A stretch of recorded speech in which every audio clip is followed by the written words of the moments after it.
Ya, makannya seorang Imam Syafi'i, pasti beliau ini orangnya lemah lembut, tawadu, makannya dikit, pelan-pelan, begitu. Mungkin di pikiran anak-anaknya Imam Ahmad. Tapi ternyata Pak, Masya Allah Pak, Imam Syafi'i pas dijamu makan sama Imam Ahmad itu, mohon maaf Pak, maruk. Tuh maruk. Segala macam dia habak gitu Pak. Apa namanya bacanya tuh? Dia makan semua. Ini anaknya bengong aja lah. Kayak begini Imam Syafi'i. Aneh kira orangnya lembut, aneh kira orangnya makannya pelan gitu ya. Ternyata kok makannya kayak begitu, kayak orang kelaparan gak makan 3 hari. Nanya sama bapaknya, wahai ayahanda, kenapa Imam Syafi'i kok makannya begitu? Kayak orang kelaparan begitu. Kata ayahnya, coba aja tanya sendiri. Ayah juga nggak tahu begitu. Ditanyalah sama Imam Syafi'i, oh ya Syekhuna, wahai Syekh kami, punten gitu ya, maaf, hampura, ini bukan mau songong, bukan mau nggak sopan, tapi tadi kami melihat engkau makan itu kayak orang kelaparan. Bukankah itu bukannya adab seorang muslim, makannya pelan-pelan, baca bismillah, ambil yang dekat, begitu ya seorang muslim. Imam Syafi'i ketawa, tersenyum. Kata beliau, kira-kira aku tahu nggak adab makan yang benar sesuai ajaran Islam? Ya pasti tahu dong. Masa Imam Syafi'i nggak tahu? Ya aku tahu. Tapi yang perlu engkau ketahui, kenapa aku makan agak sedikit kayak orang kelaparan? Aku tahu ayahmu tuh Ahmad bin Hanbal ini seorang yang alim, yang faqih, yang saleh, yang ikhlas. Hartanya pasti halal dan barokah. Ketika dibelikan makanan, ya, dibuatkan makanan, maka makanan pun itu barokah. Ketika ada sesuatu yang barokah, aku nggak boleh jaim. Aku harus kayak orang lapar, karena aku mau mengambil sebanyak mungkin keberkahan itu. Gitu Pak ya. Jadi kalau dijamu sama ulama, makan yang banyak. Ya. Nanti ada makanan nggak Pak sini Pak? Oh, barokah nih, makan yang banyak ente.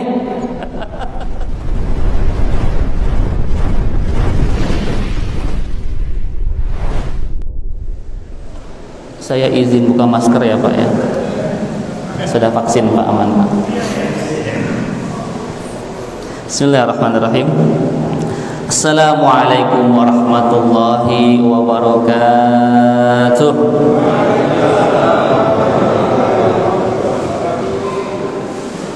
Alhamdulillah rabbil alamin.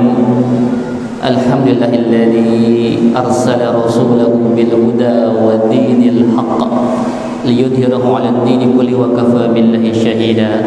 Asyhadu an la ilaha illallah wa asyhadu anna sayyidana Muhammadan abduhu wa rasuluhu la nabiyya wa la rasula ba'da. Allahumma salli wa sallim wa barik 'ala hadzal nabiyyil karim sayyidina wa habibina wa syafi'ina wa maulana Muhammadin wa ala alihi wa ashabihi ajma'in. Rabbi israh li sadri wa yassir li amri wa hlul 'uqdatam min lisani yafqahu qawli, amma ba'd. Bapak Ketua DKM, sahabat saya Pak Haji Ai yang saya hormati, para sesepuh, tokoh masyarakat, para ulama, para habaib, ada Pak D, ada Pak Komandan Maibro ini, Masya Allah beliau menyempatkan diri hadir di tengah kesibukan. Seluruh jamaah insya Allah yang auranya ini semuanya penghuni surga, amin. Beda ya, kalau penghuni surga itu auranya kelihatan Pak ya, auranya kelihatan Masya Allah ya, ada ketenangan, ada keceriaan, apalagi menyambut ya sebuah hari mulia di mana seorang manusia agung dilahirkan, yang tanpa beliau sepertinya kita nggak ada yang selamat Pak. Kebayang kalau dulu Rasulullah Sallallahu Alaihi Wasallam tidak lahir ke muka bumi ini, mungkin boleh jadi hari ini kita masih masuk di zaman jahiliyah Pak. Beliau lahir membawa kita minaz zulumati ilan nur, dari kegelapan menuju cahaya yang terang benderang, Masya Allah.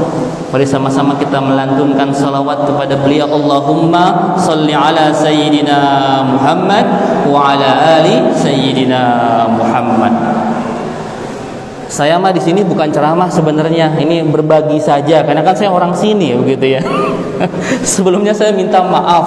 Kemarin saya diminta tanggal 23 malam Ahad, tapi besok lusa saya harus terbang ke Batam sampai hari Selasa. Setelah pulang nanti saya langsung ke Palembang sampai tanggal 7 November. Jadi mohon maaf, saya harus hadir di waktu yang tidak di-request oleh panitia. Ya, di malam Kamis ini ya tidak mengurangi kekhidmatan kita. Semoga acara kita ini membawa keberkahan untuk kita semua. Amin ya rabbal alamin. Masya Allah. Ya, yang bagi-bagi besek tolong jangan mengganggu saya ceramah ya. Para santri saya ya. Ya, beseknya dibagi dulu deh. Ya, silakan. Masa Ustadz kesaing sama besek ya. Ini suara saya jelas kedengaran Pak? Baik, Masya Allah tabarakallah. Hari ini kita akan berbicara, kalau ngomongin maulid, tiap tahun kita maulid ya. Kalau ngomongin tentang Rasulullah, semua orang hampir sudah tahu ya. Kenapa sih kita memperingati? Ini bukan merayakan ya, tapi memperingati kelahiran Nabi Muhammad SAW.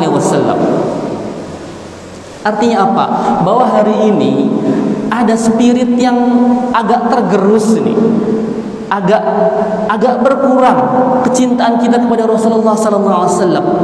Ya, karena itu kita harus mengingat-ingat kembali. Ya, tadi baca maulid, baca sirah, baca barzanji itu kan menceritakan. Sayang kita nggak ngerti aja gitu ya. Ya, antum kira itu nyanyi-nyanyi, bukan. Itu sedang menceritakan kisah Rasulullah SAW yang harus kita ulang-ulang supaya spiritnya dapat. Kenapa? Kita ini membutuhkan diakui oleh beliau sebagai umatnya. Rasulullah nggak butuh salawat kita. Rasulullah nggak butuh pujian kita, udah selamat beliau, sudah pasti masuk surga. Yang butuh itu kita. Kenapa kita bersalawat setiap saat? Karena kita membutuhkan pengakuan dari beliau sebagai umatnya. Nanti di akhirat, di padang mahsyar, kita semua berbangkit Pak, dibangkitkan semua Pak. Anak tidak ingat orang tuanya, orang tua nggak peduli sama anaknya, suami tidak peduli sama istrinya, istri nggak peduli sama suaminya, apalagi jomblo, nggak ada yang peduli. ya, semua nggak peduli, semua sibuk mengurusi dirinya masing-masing, panik. Para ulama menceritakan nanti matahari jaraknya tidak jauh dari tubuh kita.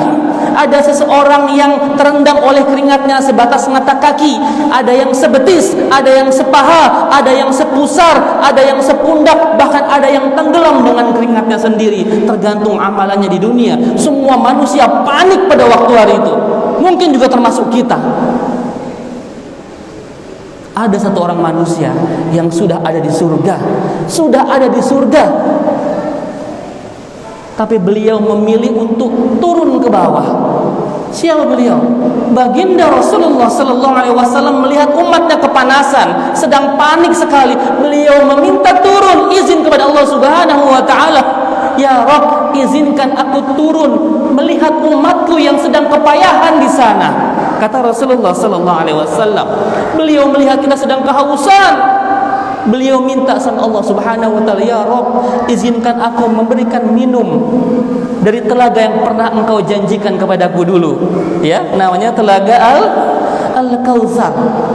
Beliau lalu mengambil cangkir yang bentuknya itu berkilau-kilau, dengan tangannya sendiri mengambil air dari telaga Al-Kautsar, lalu beliau memanggil kita. Ikhwani, ikhwani, ikhwani, wahai saudaraku, kemari, kesini. Ini pengakuan yang spesial Pak. Antum tahu ikhwani? Ketika itu beliau sedang berkumpul bersama para sahabatnya. Wahai sahabatku, tahukah orang yang paling Allah dan Rasulnya cintai? Kata Rasulullah kepada para sahabat. Apakah itu para Rasul dan Nabi? Oh, kalau itu udah pasti. Itu sudah pasti Allah cintai. Apakah kami para sahabatmu yang Allah dan Rasulnya cintai? Bukan. Kalian itu sahabatku, tapi ini lebih spesial. Mereka adalah ikhwani, saudaraku, keluargaku. Kalian tahu siapa mereka? Kata Rasulullah SAW. Tidak tahu, sahabat semua menggeleng-geleng kepala. Mereka adalah manusia di akhir zaman yang tidak pernah bertemu dengan aku, yang tidak pernah melihat wajahku, tidak pernah mendengar suaraku, tapi mereka beriman kepadaku dan menyenandungkan cinta kepadaku setiap hari. Itulah kita hari ini. Kita dianggap sebagai keluarganya Rasulullah sallallahu alaihi wasallam, bahkan level kita di atas para sahabat, karena mereka ashabi tapi kita ikhwani, kata Rasulullah. Kita ini saudaranya Rasulullah sallallahu alaihi wasallam. Diberikan kita air, kita minum. Ketika kita minum, maka kita tidak akan kehausan selama-lamanya. Apakah cukup sampai di situ? Belum. Rasul tidak cukup memberikan kita air. Beliau melihat kita ini akan segera disidang. Disidang di yaumil hisab dan menyeberangi jembatan Shiratal Mustaqim. Beliau bersujud. Sujudnya panjang sekali. Kata Allah Subhanahu wa taala, "Wahai Muhammad, apa yang kau inginkan kekasihku?" Ya Rabb, sebentar lagi umatku akan menyeberangi jembatan Shiratal Mustaqim. Aku takut ada di antara mereka yang tercebur ke bawah, ada yang masuk ke neraka jahanam. Aku minta ya Rabb, selamatkan mereka.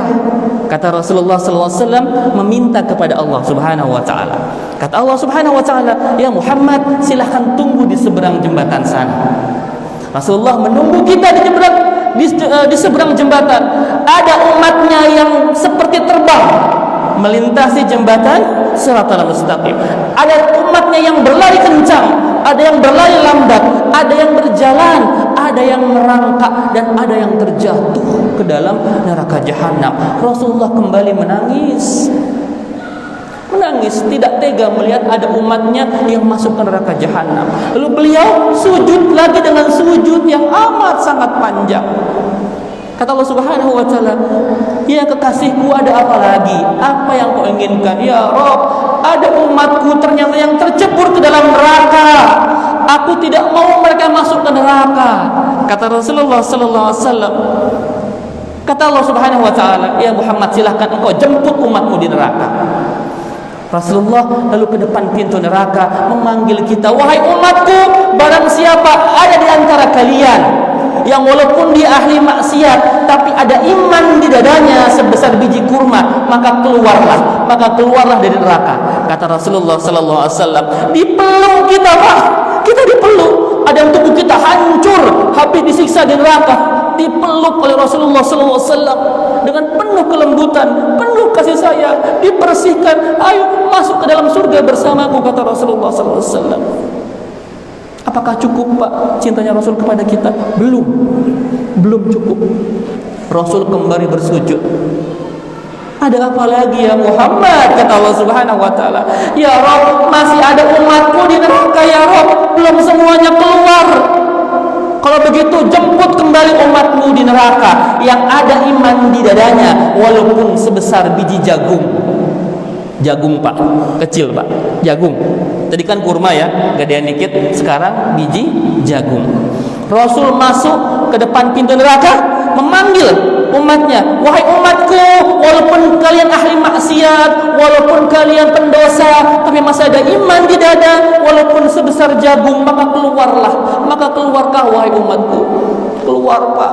Kadang sudah hancur lebur segala macam bentuknya, dipeluk, dicium, dibersihkan, diajak masuk surga. Selesaikah sampai di situ? Belum.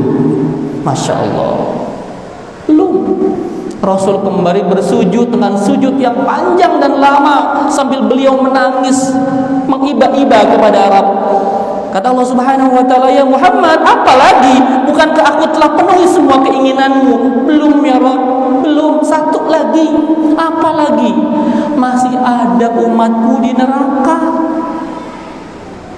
"Ya sudah, kalau begitu ambil umatmu di neraka yang walaupun dalam kehidupannya tidak pernah beriman, tidak pernah beramal soleh, ahli maksiat, tidak pernah ibadah, pokoknya brengsek, ambil. Tapi syaratnya ada iman di dadanya walaupun sebesar zarrah." Zarrah, Pak, ya? Itu biji sawi, Pak. Kalau bahasa orang modern mungkin atom. Inti atom kecil sekali. Itu orang pokoknya nggak ada amalnya deh. nggak ada amal, tapi mungkin di ujung hidupnya atau sekali seumur hidup dia pernah mengucap la ilaha illallah Muhammadur Rasulullah, maka diambillah semua umatnya yang pernah mengucap la ilaha illallah Muhammadur Rasulullah. Makanya Pak, kita umatnya Rasulullah SAW itu Pak pasti ke surga, pasti masuk surga. Masalahnya ada dua, ya, ada yang langsung masuk, amin, ada yang transit dulu. Nah itu yang repot, ya. Transitnya bukan di stasiun, bukan di shelter gitu ya, tapi transitnya di neraka Pak. Jangan pernah mikir, Ustadz, aneh mah kagak apa-apa dah, yang penting kan ujungnya kan ke surga. Emang enak di neraka. Jangan pernah pengen transit dulu ya, kita direct pengennya langsung masuk surga. Nah gimana caranya supaya masuk surga? Nah hari ini, malam ini kita bahas apa sih karakter umatnya Rasulullah Sallallahu Alaihi Wasallam yang bisa direct langsung masuk surga gitu ya. Moga-moga aja nggak pakai hisab gitu ya, enak kan ya, nggak pakai hisab tuh masya Allah ya. Siapa yang hisabnya panjang? Yang panjang hisabnya itu satu pemimpin Pak, hisabnya paling lama, paling panjang. Kebayang ya Pak Jokowi itu Pak, itu paling panjang Pak hisabnya ya, karena rakyatnya banyak yang dia tanggung. Siapa lagi? Orang kaya itu juga panjang hisabnya Pak ya. Antum semua yang depositonya miliaran, rumahnya gedong, mobilnya banyak, itu hisabnya paling lama juga ya. Makanya kalau mau cepat sedekahin semua ke Asada, cepat insya Allah ya. Ini pernah dilakukan sama Abdurrahman bin Auf ya. Ketika itu beliau membawa kafilah dagang dari Syam ya ke Madinah. Itu jumlahnya 700 ekor unta. 700 ekor unta beserta isi-isinya Pak. Ada emas, permata, permadani dan segala macam komoditas dagangan. Sampai ketika memasuki gerbang kota Madinah, itu deru ontanya menakutkan seisi Madinah. Disangka ada pasukan mau menyerang Madinah. Kata Aisyah radhiyallahu anha, itu setelah Rasul wafat Pak. Kata Aisyah, wahai sahabatku, ini ada siapa mau menyerang Madinah? Oh bukan Ummul Mukminin, bukan. Ini kafilah dagangnya Abdurrahman bin Auf. Ada 700 ekor unta beserta isi-isinya. Kebayang nilainya fantastis berapa? Lalu Aisyah radhiyallahu anha memanggil Abdurrahman bin Auf. Wahai Abdurrahman, kesini. Iya Ummul Mukminin, ada apa? Aku dulu ketika Rasulullah masih hidup pernah diceritakan oleh beliau, di antara 10 sahabatnya yang dijamin masuk surga ya, ada Abu Bakar, Umar, Utsman, Ali, dan salah satunya Abdurrahman bin Auf dijamin masuk surga. Di antara 10 sahabat yang dijamin ke surga, ente yang paling lama ke surganya. Loh, kok bisa begitu Ummul Mukminin? Iya, karena harta ente paling banyak. Ketika mendengar kabar itu, detik itu juga, wahai Ummul Mukminin, saksikanlah detik ini saya sedekahkan 700 ekor unta beserta isi-isinya untuk seluruh penduduk Madinah. Masya Allah Pak, 700 ekor unta beserta isi-isinya, sampai semua orang dapat, termasuk orang-orang kaya di Madinah. Konon Utsman bin Affan, salah satu orang terkaya juga, sampai dapat rupiahnya 3 miliaran Pak. Sekian ribu dinar dapat 3 miliar dia konversinya. Dapat 3 miliar. Ditanya sama sahabat yang lain, wahai Utsman, ente ini udah kaya tapi masih nerima juga nih pemberiannya Abdurrahman bin Auf. Nggak malu ente? Apa kata Utsman? Aku menerima pemberian Abdurrahman bin Auf karena aku tahu ini harta yang halal dan barokah. Makanya aku ambil. Jadi Pak, kalau ada orang bagi-bagi dan dia orang soleh Pak, ambil. Walaupun ente punya, ambil. Ya, ada seorang ulama kaya raya bagi-bagi duit, ambil Pak. Bukan masalah nilainya, masalah keberkahannya. Gitu Pak. Sampai suatu ketika Imam Syafi'i ini pernah dijamu sama Imam Ahmad bin Hanbal, muridnya. Imam Syafi'i gurunya ya Pak ya, Imam Ahmad muridnya. Imam Syafi'i kunut, muridnya enggak kunut tapi akur ya Pak ya, akur ya Pak. Akur, kita juga akur. Udah, gak usah dibahas deh itu mah ya, udah selesai. Terusin nanti terlupa nih ya. Ceritanya Imam Syafi'i itu masuk ke rumahnya Imam Ahmad.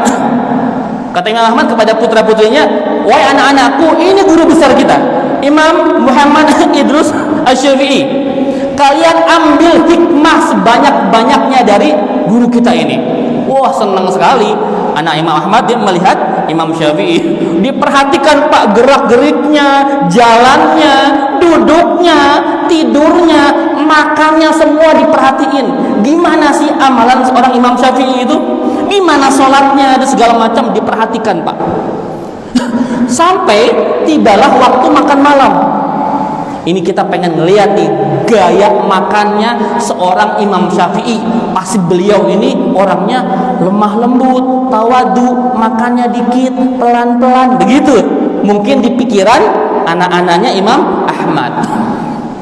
Tapi ternyata Pak, Masya Allah Pak, Imam Syafi'i pas dijamu makan sama Imam Ahmad itu, mohon maaf Pak, maruk. Tuh maruk.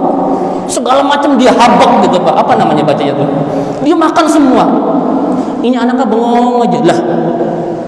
Kayak begini Imam Syafi'i. Aneh kira orangnya lembut, aneh kira orangnya makannya pelan gitu ya. Ternyata kok makannya kayak begitu, kayak orang kelaparan gak makan 3 hari. Nanya sama bapaknya, "Wahai ayahanda, kenapa Imam Syafi'i kok makannya begitu? Kayak orang kelaparan begitu." Kata ayahnya, "Coba aja tanya sendiri, ayah juga nggak tahu," begitu kan. Ditanyalah sama Imam Syafi'i, "Ya Syekhuna, wahai syekh kami, punten gitu ya, maaf, hampura, ini bukan mau songong, bukan mau nggak sopan, tapi tadi kami melihat engkau makan itu kayak orang kelaparan. Bukankah itu bukannya adab seorang muslim, makannya pelan-pelan, baca bismillah, ambil yang dekat, begitu ya seorang muslim." Imam Syafi'i ketawa, tersenyum. Kata beliau, "Kira-kira aku tahu nggak adab makan yang benar sesuai ajaran Islam?" "Ya pasti tahu dong, masa Imam Syafi'i nggak tahu?" "Ya aku tahu. Tapi yang perlu engkau ketahui, kenapa aku makan agak sedikit kayak orang kelaparan? Aku tahu ayahmu tuh Ahmad bin Hanbal ini seorang yang alim, yang faqih, yang saleh, yang ikhlas. Hartanya pasti halal dan barokah. Ketika dibelikan makanan, ya, dibuatkan makanan, maka makanan pun itu barokah. Ketika ada sesuatu yang barokah, aku nggak boleh jaim. Aku harus kayak orang lapar, karena aku mau mengambil sebanyak mungkin keberkahan itu." Gitu Pak ya. Jadi kalau dijamu sama ulama, makan yang banyak. Ya. Nanti ada makanan nggak Pak sini Pak? Oh, barokah nih, makan yang banyak ente. Barokah ya, harta yang barokah, makanan yang barokah itu patut diambil. Tapi kalau ada orang kaya, hartanya subhat, nggak tahu apa hasil korupsi, apa hasil nilep dan sebagainya, kalau bisa tolak. Termasuk pada DKM, ya. Mohon maaf Pak DKM ya. Ada seorang yang diindikasikan dia mungkin dapat hartanya yang enggak halal. Ya mungkin dia korupsi atau mungkin dia ada praktek yang melanggar syariat Islam. Dia mau nyumbang nih. Tahu kita yang mau buat apa ini, masang keramik ya, masang keramik. Dia mau ngasih cepet 100 juta. Jangan diterima kalau bisa, kagak barokah Pak. Enggak barokah. Ya, enggak barokah. Jadi tapi kalau kayak parantau Pak D mau ngasih 100 juta, terima, insyaallah halalan thayyiban. Ya, amin. Tuh, udah saya tembak tuh. Keringetan dia. Ya, Masya Allah ya. Gitu-gitu Pak. Ya, yang pertama harus kita ketahui ya, sebagai bentuk tanda cinta kepada Rasulullah itu adalah sejarah hidup beliau, ma'rifatul Rasul. Kita udah kenal sama Rasul, saya gak usah cerita panjang-panjang deh, ente semua udah tahu ya. Tapi yang perlu kita ketahui, kenapa sih Rasul itu digelari Al-Amin? Bapak tahu ya, Rasul itu Al-Amin sebelum diangkat menjadi Rasul ya. Masih Muhammad Sallallahu Alaihi Wasallam, tapi sudah dapat gelar Al-Amin. Artinya apa? Bahwa sebelum menjadi Rasul, Muhammad memang sudah disetting Pak, jadi orang yang baik. Jadi nggak ujung-ujung dia langsung jadi rasul, enggak. Track recordnya baik. Ini orang ini baik Pak. Dari zaman kecil sampai sebelum menjadi rasul itu dia orang baik. Sampai kata beberapa ahli tarik sejarah, dulu di zaman jahiliyah sewaktu belum diangkat menjadi rasul, ketika ada orang Mekah mau pergi keluar kota, pasti mereka akan menitipkan barangnya kepada Rasulullah, kepada Muhammad muda. Pokoknya kalau nitip ke Muhammad itu aman. Ya, nitip ke Muhammad itu pasti aman. Makanya diberi gelar Al-Amin. Amin selain amanah, ya, jujur, juga beliau ini bijaksana, Pak. Terkenal bijaksananya. Muhammad muda itu bijaksana, Pak. Antum tahu ya, orang Mekah zaman dulu jahiliyah itu, Pak, kalau kata anak zaman itu senggol bacok, Pak. Tahu senggol bacok, ya? Dikit-dikit perang. Orang Mekah sebelum kedatangan Rasulullah SAW itu dikit-dikit perang. Ada 8 perang yang besar. Saya contohin 2. Ini perang kan hal sepele, Pak. Jadi orang Mekah itu nggak bisa akur, Pak, karena banyak kabilah di sana. Itu mereka sering gontok-gontokan. Ada perang namanya perang Al-Basus, ya. Al-Basus nama onta, Pak. Ya. Bani Bakar sama Bani Taghlib itu perang gara-gara Al-Basus itu nama onta. Ceritanya si Al-Basus ini, si onta ini, ya, onta liar dia, ya, dia terlepas dari kandangnya. Terlepas dari kandangnya, dia ngacak-ngacak kebun orang, Pak. Ngacak-ngacak kebun orang. Ada onta Al-Basus namanya, dia ngacak-ngacak kebun orang. Yang punya kebun marah-marah, itu onta dia tangkap, dia sembelih, Pak. Nah, ternyata yang punya onta nggak terima. Yang punya onta nggak terima. Akhirnya dia ngambil teman-teman sekabilahnya, ya, manggil semua, nyerang itu si pemotong onta. Yang diserang mati, Pak, nggak terima kabilahnya, akhirnya perang. Hampir 10 tahun dengan korban ribuan orang gara-gara onta nyasar. Kebayang antum ya? Antum di sini kan saya lihat banyak kucing nih. Ada kucing, ada anjing, ayam juga mungkin ada gitu ya. Itu nyasar ke rumah orang, dia ngacak-ngacak di pekarangannya, nggak terima yang punya rumah, dipotong itu ayam itu, ente nggak terima, perang. Itu orang Makkah zaman dulu. Gitu ya. Itu perang gara-gara onta nyasar. Yang kedua, ada juga perang sepele, Pak. Ini gara-gara pacuan kuda. Orang zaman dulu judinya pacuan kuda. Ya, namanya perang Dais Al-Ghubara. Ya, itu gara-gara pacuan kuda, jokinya udah ada yang hampir menang, disenggol sama pesaingnya, jatuh, nggak terima, perang. Kalau zaman sekarang ada konser dangdut, senggol dikit, perang, gitu ya. Sama mirip-mirip dah begitu. Senggol bacok, ya. Itu orang zaman dulu jahiliyah. Tapi ketika Rasulullah Sallallahu Alaihi Wasallam datang, masya Allah, semua, Pak, adem. Suatu ketika Mekah, Ka'bah sedang direnovasi. Hajar Aswad diturunkan, Ka'bahnya direnovasi. Setelah selesai, mau dibalikin tuh Hajar Aswadnya ke Ka'bah. Ada 13 kepala suku, 13 kabilah, ada 13 kepala suku. Itu masing-masing merasa paling berhak untuk mengangkat Hajar Aswad dipindahkan kembali ke dalam Ka'bah. Nggak terima, pokoknya ini hak aneh. Ini jatah saya. Saya kabilah yang paling masyhur, saya kabilah yang paling besar. Mereka semua masing-masing merasa paling pantas. Hampir perang, Pak. 13 kabilah itu nggak ada yang mau ngalah, semua hampir perang. Ya. Akhirnya mereka ngumpul, kalau begitu begini deh. Ya, kita panggil seorang yang paling bijaksana di kota ini. Akhirnya Muhammad SAW yang ditunjuk untuk menyelesaikan masalah. Ya.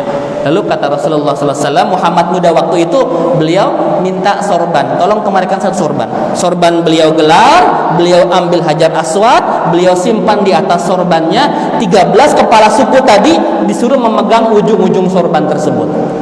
Ayo angkat barang-barang, diangkat bersama-sama, diletakkan Hajar Aswad kembali kepada tempatnya. Kagak jadi perang, Pak. Muhammad muda belum jadi rasul, masya Allah. Track recordnya jujur, amanah, bijaksana. Dicintai sama seluruh orang Mekah, Pak. Dicintai banget ini. Dan dia kan punya darah biru, Pak. Ya, Bani Abdul Muthalib itu darah biru, ningratnya lah, penjaga Ka'bah. Ningratnya orang Mekah, dihormati sekali sampai usia 39. Di usia ke-40 lain cerita. Jadi Rasul itu Pak, beliau berhenti menjadi pedagang di usia 30-an. 30 ke sini jadi investor. Di usia 37, 38, 39, 40 hobinya bertahanus namanya. Tahanus itu menyepi, menyepi di Gua Hira. Antum nanti kalau umroh atau haji, kalau ada ziarah tuh ke Jabal Nur, coba sekali-kali naik ke Gua Hira. Napak tilas gimana Nabi hampir tiap hari bolak-balik Gua Hira ke rumahnya. 6 kilo jaraknya dari rumahnya Nabi.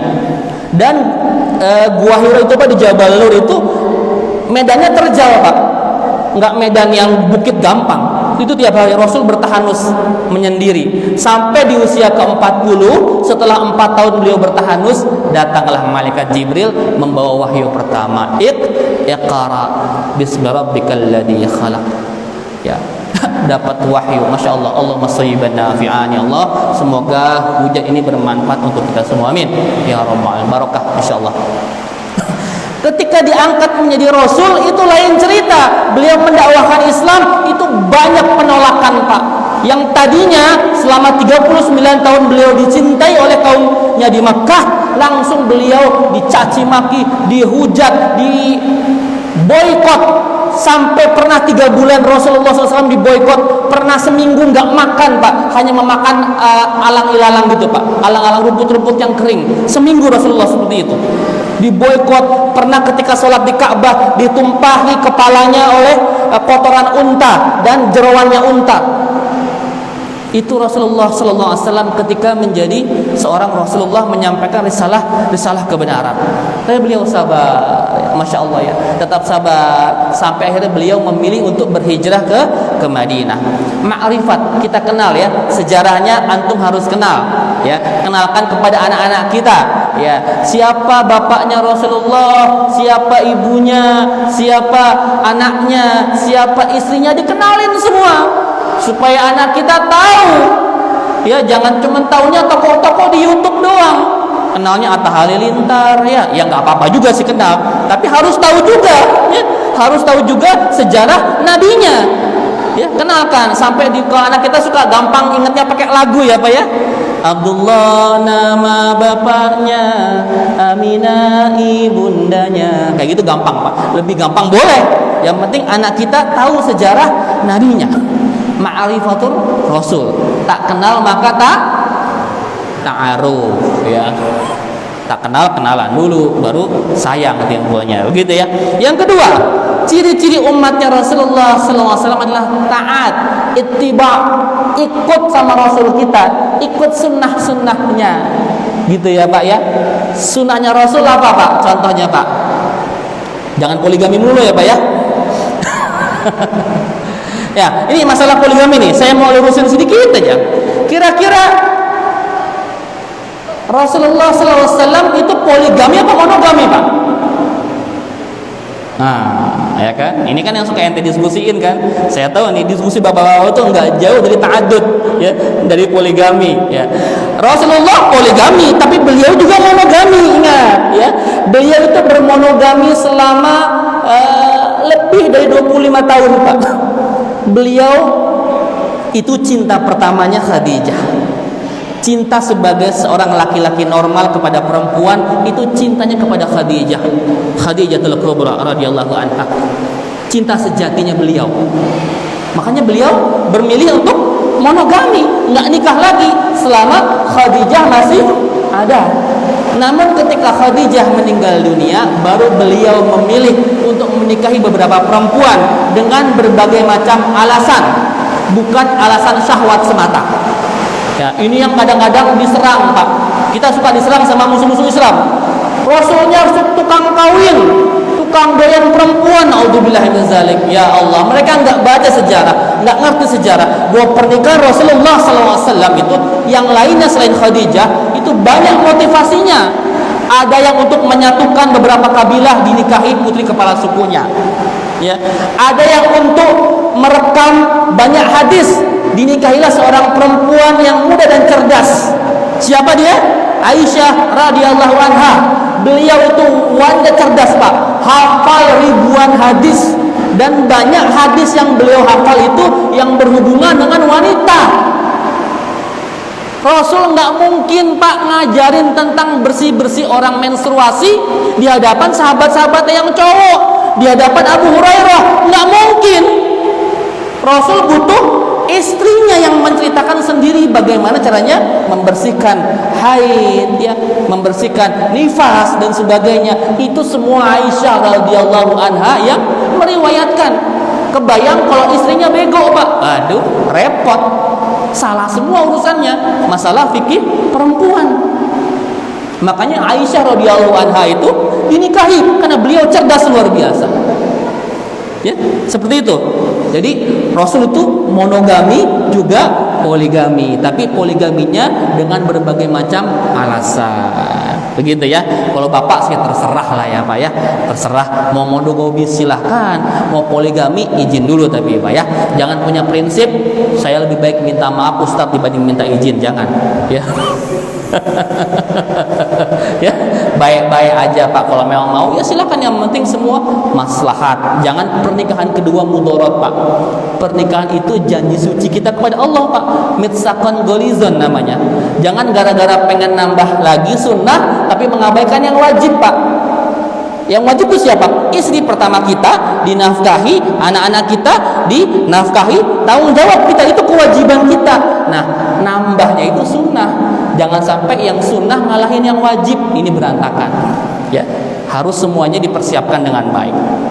Ya, sunnah lagi apa ya Pak? Sunnah Rasulullah yang paling utama itu akhlakul karimah. Ini penting. Akhlak. Ya, innama bu'istu liutammima makarimal akhlak, kata Rasul.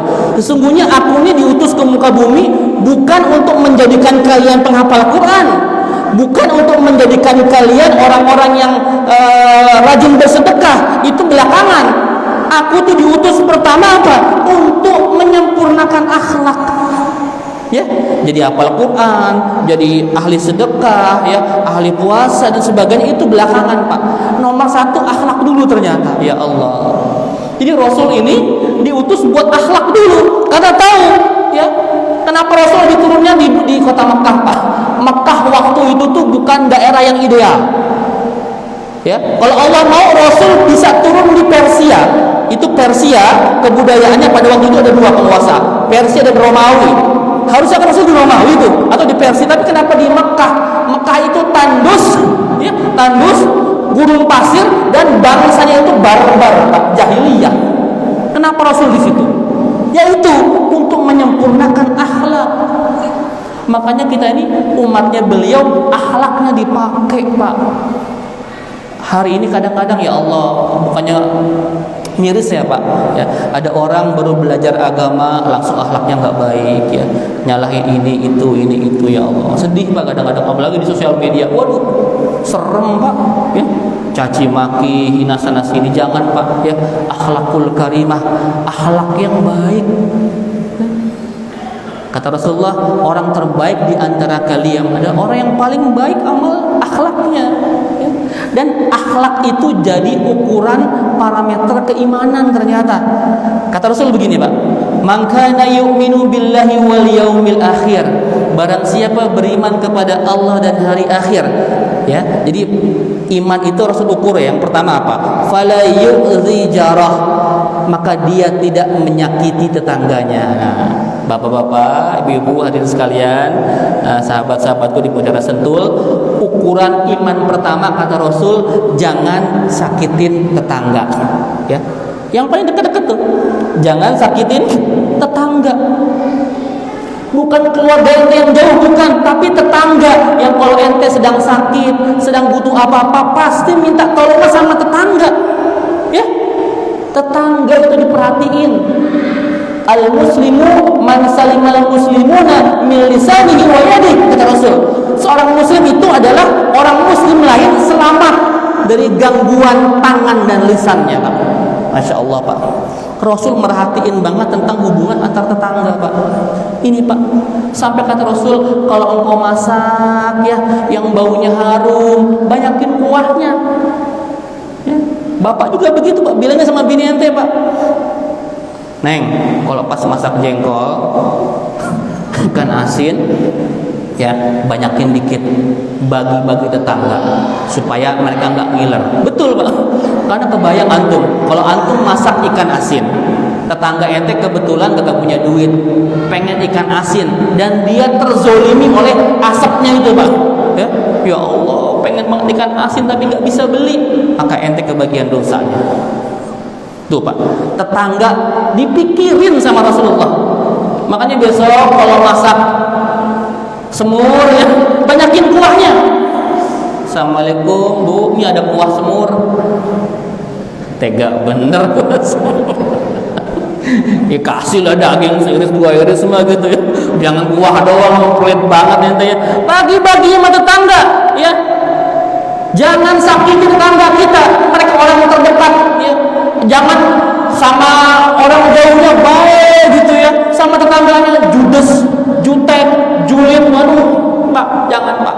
Ukuran keimanan itu diukur tidak menyakiti tetangga. Yang kedua kata Rasul, man kana yu'minu billahi wal yawmil akhir falyukrim dhaifahu.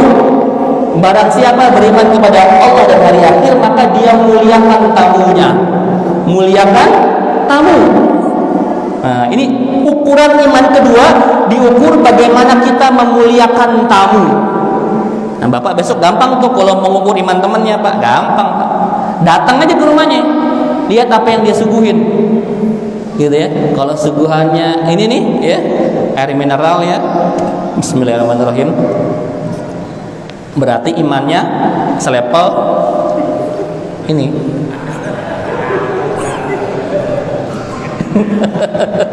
Ya begitu ya. Kalau yang dia suguhin air aqua begini ya imannya segitu ya. Tapi kalau yang dia suguhin nasi kebuli gitu ya, nasi biryani, korma yang banyak, sirup, es teler, es campur, nasi padang, Masya Allah imannya mantap ya. Tapi kalau dia mampu, kalau pas ente datang ke rumah yang nggak mampu dikasih aqua aja alhamdulillah begitu ya. Datang ke rumah gedong dapat beginian, imannya segini berarti gitu ya. Memuliakan tamu itu ukuran keimanan ternyata. Nah, orang zaman now tuh Pak, kalau datang tamu Pak, bawaannya seujon dulu ya. Waalaikumsalam. Wah, dia lagi nih mau minjem duit nih urusannya. Begitu kita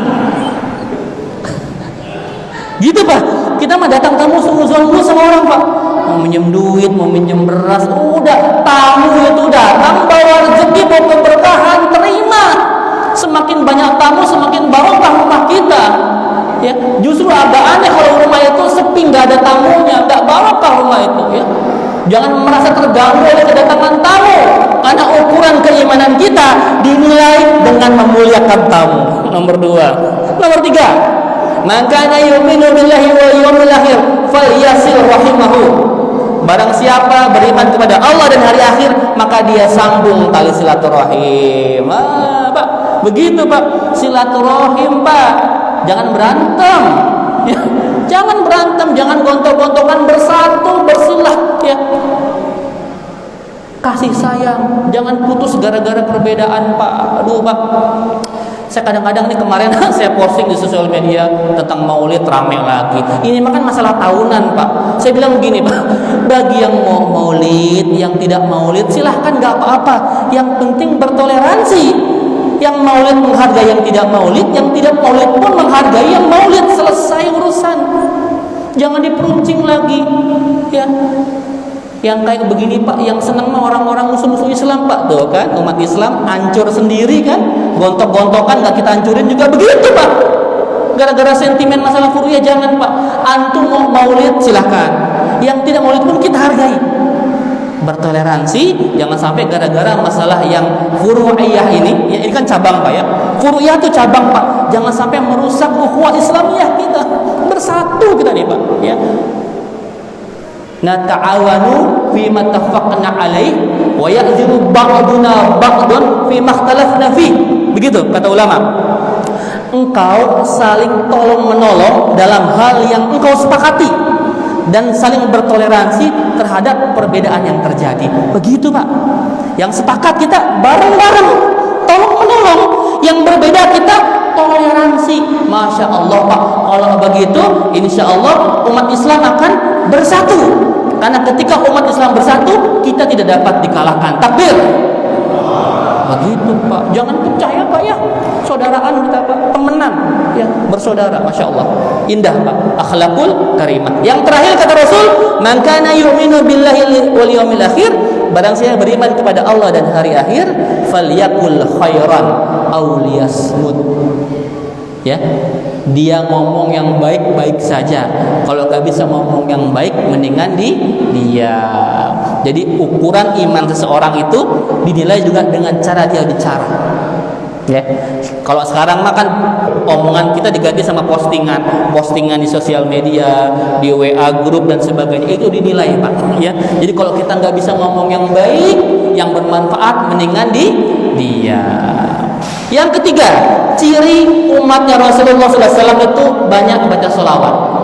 Ya, Allahumma salli ala Sayyidina Muhammad wa ala ali Sayyidina Muhammad. Saya percepat nih, udah jam 9 ya. Yang keempat Pak, ini spesial nih. Ciri-ciri umat Muhammad yang keempat itu spesial. Kita satu-satunya umat yang mendapatkan privilege. Apa itu? Keistimewaan. Bahasanya apa? Syafaat, pertolongan Pak. Umat lain nggak ada yang ditolong. Spesial umat Islam itu dapat pertolongan. Namanya syafaat. Ada 3 syafaat Pak. Yang pertama apa? Syafaatul uzma, syafaatnya Rasulullah SAW. Yang kedua, syafaatul Quran, syafaat Al-Quran yang kita baca. Nah Pak, inilah pentingnya antum semua baca Quran. Jadi syafaat Pak. Kata Rasul ini, Iqra'ul Quran fa innahu ya'ti yaumal qiyamati syafi'an li ashabihi. Bacalah Quran, karena Al-Quran itu akan menjadi syafaat penolong buat kita di akhirat Pak. Ente masuk kubur Pak, kubur itu gelap. Ada yang pernah dikubur di sini? Ya. Kubur itu gelap. Kubur itu kita nggak ada temannya. Bapak, nanti kalau kita meninggal dunia Pak, orang boleh sedunia nangis, keluarga kita nangis, tetangga kita nangis, tapi nggak lama nangisnya Pak. Nggak lama nangisnya, nggak lama berduka citanya. Setelah selesai, kita akan dilupakan Pak. Kita akan dilupakan oleh keluarga kita, apalagi teman kita, apalagi tetangga kita. Nggak peduli sama kita. Hidup akan terus berjalan dan kita dilupakan. Terus kita sendirian Pak. Di alam kubur siapa yang nemenin kita? Amal soleh kita, salah satunya bacaan Quran kita Pak. Quran yang kita baca, yang kita hafal itu akan menerangi alam kubur kita Pak. Makanya dawamkan Pak baca Quran. Jangan sehari pun gak baca Quran. Ya, kalau guru-guru kami menyampaikan tiap hari jangan lepas 3, 4 ya. Yasin, Tabarak, Ar-Rahman, Waqiah, itu jangan lepas tuh. Ya. Yasin itu memudahkan urusan kita, Tabarak memudahkan hisab kubur kita, ya. Ar-Rahman, Waqiah pun demikian, Masya Allah. Jadi kalau antum mendawamkan itu Pak, nanti di kubur Pak, itu akan jadi teman-teman kita Pak. Keluarga kita nggak ada Pak. Teman-teman kita, bawahan kita, segala macam udah nggak peduli lagi sama kita. Harta yang kita tinggalkan apalagi jadi rebutan ahli waris. Ya, makanya sekarang orang-orang kaya di sini yang hadir, daripada ente meninggal, hartanya jadi rebut ahli waris, mendingan kasih ke Pak Ai. Nih, lagi deh kita. Saya endorse-nya Sadah namanya ya. Masya Allah, harta yang antum titipkan di Masjid As-Sa'adah ini, itulah harta sejati kita. Kalau rumah ente, mobil ente, deposito mah selesai, ente mati habis udah, nggak ada yang nolong kita. Tapi harta yang dititipkan ke masjid ini, ke pondok kami ini, pondok PPA As-Sa'adah, itulah harta abadi kita, yang nanti kalau di akhirat kita minta lagi sama Allah, ya Allah, kami ambil lagi dong dulu harta yang kami titipkan ke As-Sa'adah, harta yang kami titipkan ke PPA, itulah harta kita. Ya Pak ya, ini mumpung masih hidup Pak, sedekah yang banyak Pak. Karena kalau udah mati, sedekah itu jadi mimpi. Di surah Al-Munafiqun ayat 10, Allah menyampaikan kepada kita, A'udzubillahi minasyaitonir rajim. wa anfiqu mimma razaqnakum min qabli ay ya'tiya ahadakumul maut fa yaqulu rabbi laula akhartani ila ajalin qarib fa asaddaqu wa akun minas salihin. Kata Allah tuh Pak, wa anfiqu mimma razaqnakum, dan infakkanlah dari sebahagian rezeki yang kami berikan kepadamu. Ayati ahadakum maut, sampai nanti datang salah seorang di antara kalian akan kematian, dan mereka berkata, fa yaqulu rabbi laula akhartani ila ajalin qarib, ya Allah, kenapa engkau tidak menunda ajalku walaupun sedikit aja ditunda, dimundurin sedikit. Fa asaddaq, maka aku akan bersedekah. Wa aku minas salihin, dan beramal soleh. Jadi orang mati ngimpinya dua. Ini orang mati nih. Ini impian si mayit ada dua. Yang pertama pengen sedekah, yang kedua pengen beramal soleh. Kata para ulama, beramal soleh itu bahkan sholat sunnah 2 rakaat. Masya Allah Pak, orang mati pengennya dua, sedekah sama sholat. Kita belum mati hari ini Pak, kita masih hidup, punya duit, sedekah yang banyak. Nanti kalau udah mati nggak bisa sedekah, kan serem Pak kalau ada pocong sedekah Pak, ada pocong sedekah gitu, kan serem. Enti masih hidup, sedekah yang banyak. Ini harta kita yang sesungguhnya, sholat yang baik, yang khusyuk. Seperti itu ya Pak ya. Jadi kita banyakin membaca salawat, membacakan syafaat. Lalu yang terakhir nih Pak, ciri-ciri umatnya Rasulullah Sallallahu Alaihi Wasallam adalah kuat Pak. Kuat itu apa? Kuat ekonominya, kuat pendidikannya, ya, kuat fisiknya, kuat negaranya, kuat persatuan. Kita ini harus kuat Pak. Al-mu'minuna qawi khairun minal mu'minina dhaif. Orang mukmin yang kuat itu jauh lebih hebat dibanding orang mukmin yang lemah. Makanya orang Islam tuh, orang beriman tuh harus hebat Pak. Ekonominya bagus ya, pendidikannya bagus, supaya kita nggak dikucilkan Pak. Ya, jadi kita ini harus orang yang kuat. Kita punya ukhuwah yang kuat supaya tidak disepelekan. Ya, umat Islam ini jangan sampai kayak buih di lautan Pak. Banyak tapi nggak ada kekuatannya. Kita harus jadi mukmin yang kuat, karena nanti kata Rasulullah SAW, di akhir zaman umat Islam ini akan kembali memimpin dunia. Percaya nggak Pak? Harus percaya hadis Nabi. Nanti di akhir zaman umat Islam akan kembali memimpin dunia, dan insya Allah semoga kita masih bisa menyaksikan Pak, Islam kembali akan memimpin dunia. Amin ya rabbal alamin. Terima kasih, sudah 1 jam saya berbicara di sini. Mohon maaf lahir batin jika ada sesuatu yang menyinggung antum semua. Mari sama-sama kita sampaikan bentuk kecintaan kita kepada Rasulullah Sallallahu Alaihi Wasallam dengan senantiasa bersenandung salawat. Allahumma salli ala Sayyidina Muhammad wa ala ali Sayyidina Muhammad. Menjaga lisan kita, menjaga perkataan kita, menjaga akhlak kita, dan tetap kita menjaga ukhuwah Islamiyah kita. Amin ya rabbal alamin. Kita berdoa bersama-sama, semoga Allah Subhanahu wa taala mengumpulkan kita hari ini di Masjid Jami'ah Sa'adah, dan kelak nanti Allah Subhanahu wa taala kembali mengumpulkan kita di surganya Allah Subhanahu wa taala bertetangga dengan Rasulullah sallallahu alaihi wasallam. Amin ya rabbal alamin. Subhanakallahumma wa bihamdika asyhadu an la ilaha illa anta astaghfiruka wa atubu ilaik. Wa lafu minkum. Assalamualaikum warahmatullahi wabarakatuh.